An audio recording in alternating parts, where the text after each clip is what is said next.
সবুজে ঘেরা শান্ত এক গ্রামে থাকত কচুয়া নামে এক দরিদ্র কৃষক। তার একমাত্র ভরসা ছিল ছোট্ট টুকরো জমি আর এক গভীর কুয়া। বহুদিন বৃষ্টি না হওয়ায় গ্রামের সব জায়গায় পানির সংকট দেখা দিল। সবাই কুয়ার পানি চাইতে এলে কচুয়া চিন্তায় পড়ে গেল।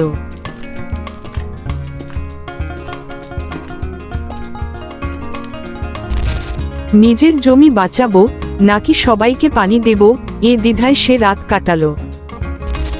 সকালে কচুয়া গ্রামের লোকদের ডেকে কুয়ার পাশে দাঁড়ালো। সবাই ভেবেছিল সে হয়তো পানি দিতে অস্বীকার করবে, কিন্তু কচুয়া বলল, আমার জমি পড়ে বাঁচবে, আগে মানুষ বাঁচুক। কুয়ার পানি ভাগ করে সবাইকে দিল। গ্রামের লোকেরা অবাক হয়ে তার দিকে তাকিয়ে রইল। বিকেল হতেই ঝুম বৃষ্টি নেমে এলো। কচুয়ার কুয়া আবার পানি দিয়ে ভরে উঠল। 15টা গ্রামেও ফিরে এলো হাসি, সবার চোখে কৃতজ্ঞতা। গ্রামের মুরুল কচুয়াকে বললেন, তুমি আমাদের সত্যিকারের নায়ক।